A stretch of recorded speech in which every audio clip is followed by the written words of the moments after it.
बोलो गीता माता की जय। वसुदेव सुतं देवं कंस चारुणमर्दनं देवकी परमानन्दं कृष्णं वन्दे जगद्गुरुं। कृष्णं वन्दे जगद्गुरुं।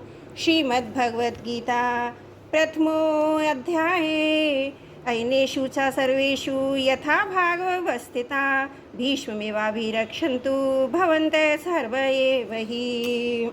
ऐनेषु च सर्वेषु यथा भागवस्थिता ऐनेषु च सर्वेषु भवतः सर्व एव हि। जिन जिन मोर्चों पर आपकी नियुक्ति कर दी गई है, आप सभी योद्धा लोग उन्हीं मोर्चों पर दृढ़ता से स्थित रहते हुए सब तरह से सब प्रकार से भीष्म जी की रक्षा करें। भीष्म जी की सब ओर से रक्षा करें। यह कहकर दुर्योधन भीष्म जी को भीतर से अपने पक्ष में लाना चाहता है।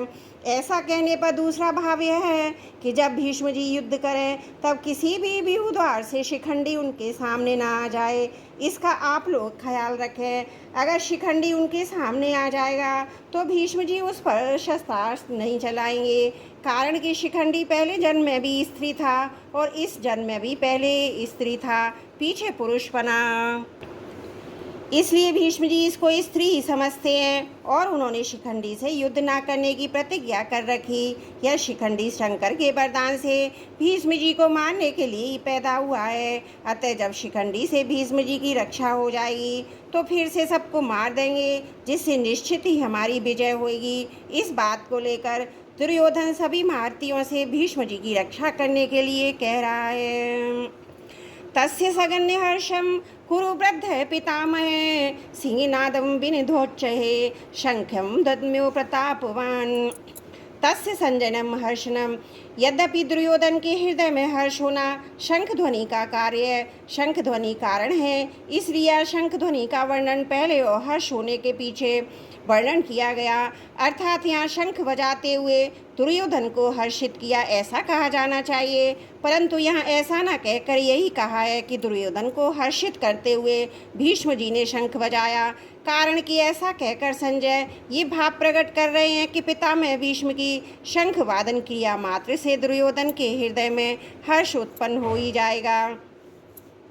भीष्म जी के इस प्रभाव को द्योतन करने के लिए ही संजय आगे प्रतापवान विशेषण देते हैं। कुरु वृद्ध है। यद्यपि कुरुवंशियों में आयु की दृष्टि से भीष्म जी से भी अधिक वृद्ध बाहिक थे, जो कि भीष्म जी के पिता शांतनु के छोटे भाई थे। तथापि कुरुवंशियों में जितने बड़े बूढ़े थे उन सब में भीष्म जी धर्म और ईश्वर को विशेषता से जानने वाले थे। अतः ज्ञान वृद्ध होने के कारण संजय भीष्म जी के लिए कुरु वृद्ध है विशेषण देते हैं। प्रतापवान भीष्म जी के त्याग का बड़ा प्रभाव था। वे कनक कामनी के त्यागी थे, अर्थात उन्होंने राज्य भी स्वीकार नहीं किया और विवाह भी नहीं किया। भीष्म जी अस्त्र शस्त्र को चलाने में बड़े निपुण थे और उनके शास्त्र के भी बड़े जानकार थे। उनके इन दोनों गुणों का भी लोगों पर बड़ा प्रभाव था।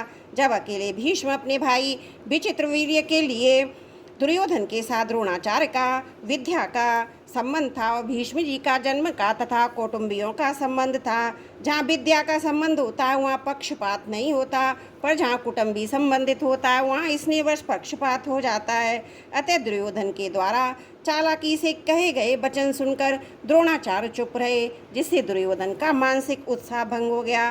परंतु दुर्योधन को उदास देकर कुटुंबिक स्नेह के कारण भीष्म जी शंख बजाते हैं।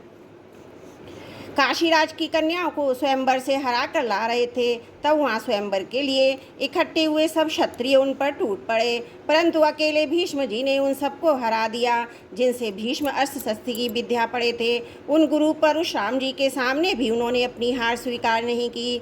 इस प्रकार शस्त्र के विषय में उनका क्षत्रियों पर बड़ा प्रभाव था। जब भीष्म सरसैया पर सोए थे तब भगवान श्री कृष्ण ने धर्मराज से कहा, आपको धर्म के विषय में कोई शंका हो तो नहीं, भीष्म जी से पूछ लें, क्योंकि शास्त्र ज्ञान का सूर्य अस्ताचल को जा रहा है, अर्थात भीष्म जी इस लोक से जा रहे हैं। इस प्रकार शास्त्र के विषय में उनको दूसरों पर बड़ा प्रभाव था। पितामह। इस पद का आशय है मालूम होता है कि दुर्योधन के द्वारा चालाकी से कही गई बातों का द्रोणाचार्य से कोई उत्तर नहीं दिया। उन्होंने यही समझा कि दुर्योधन चालाकी से मेरे को ठगना चाहता है, इसलिए वे चुप ही रहे। परंतु पिता में दादा होने के नाते भीष्म जी के दुर्योधन की चालाकी में उसका बचपना दिखता है। अतः पिता में भीष्म द्रोणाचार्य के समान चुप न रहकर वात्सल्य भाव के कारण दुर्योधन को हर्षित करते हुए शंख बजाते हैं। सिंहनादम बिंदोच्चे शंख धर्मोह। जैसे सिंह की गर्जना करने पर हाथी आदि बड़े बड़े पशु भी भयभीत हो जाते हैं, ऐसे ही गर्जना करने मात्र से सभी भयभीत हो जाते हैं और दुर्योधन प्रसन्न हो जाए। इसी भाव से भीष्म जी के सिंह समान गरज कर जोर से शंख बजाया। तस्य संगनर्षं कुरु वृद्ध पितामह सिंहनादम बिंदोच्चये शंख्यम दद्मो प्रतापवान। त्रुटियों के लिए क्षमा चाहती हूँ। वसुदेव सुतम देवम कंस चारुण मर्दनम देवकी परमानंदम कृष्णम वंदे जगद्गुरुम कृष्णम वंदे जगद्गुरुम। त्रुटियों के लिए क्षमा प्रार्थी हूँ।